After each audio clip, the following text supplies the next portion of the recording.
we take a look at an initiative that is taking advantage of basic mobile phone technology to provide its subscribers key news headlines and events faster than conventional media.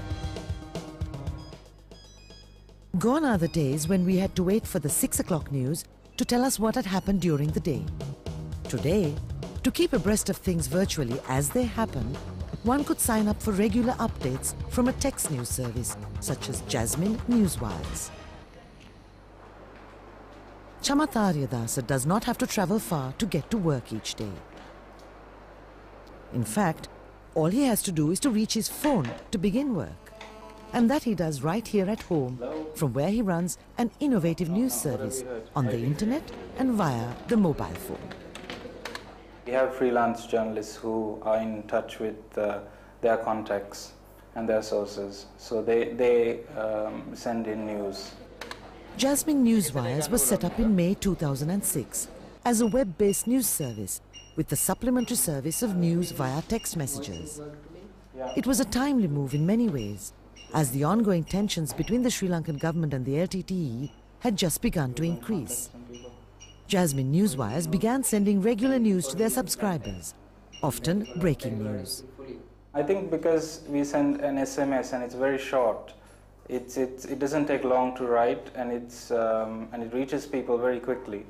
So in that sense, we are quite often the first to reach people with news. SMS technology has begun to make a significant impact on modern lifestyles. It has even been described as the fifth medium after print, radio, television and the internet.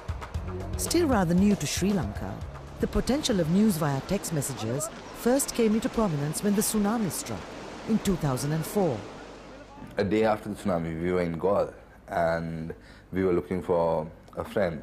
You know, there were 3 of us who were looking for a friend who was missing in Unawatuna, and mobile phones weren't working, right? Landlines, normal telephones weren't working, mobile phones weren't working, but we discovered that messages were working.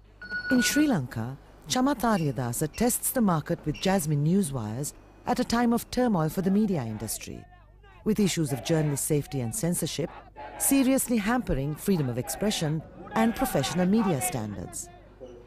How can Jasmine Newswires ensure that it is not contributing to the chaos?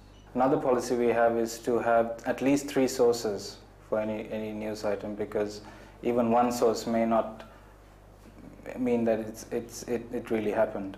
So we try to have 3 sources, and we also try to name our sources.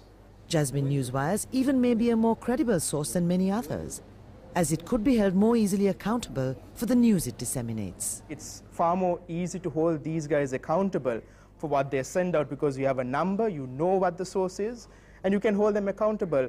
And also, you can also say that if false information has gone out through SMS, it came through Jasmine News, which is absolutely going to kill their economic model in the first instance, but also the trust in their system. So there is, I guess, in that sense, an incentive for them to be more accurate in their news service. With plans to diversify to Sinhala and Tamil in the near future, Jasmine Newswire is sure to reach a much wider subscriber base, with Sri Lanka's current 4 million mobile phone users as potential consumers. At present, subscribers to Jasmine Newswires include embassy staff, NGO workers, civil society activists, researchers and journalists. Today in Sri Lanka, with many different events happening, a lot of news, different bomb blasts, fears that people have, it's necessary to get up-to-date and accurate news on the spot, and the mobile phone is the most convenient medium to receive such news. What about the rest of Sri Lankan society? Are we ready to move away from the conventional sources of news and receive our headlines on our mobile phones? I carry my phone everywhere I go, and I'm a person that likes to be informed, especially at this time around, because there are so many violence that's going on all over in our country.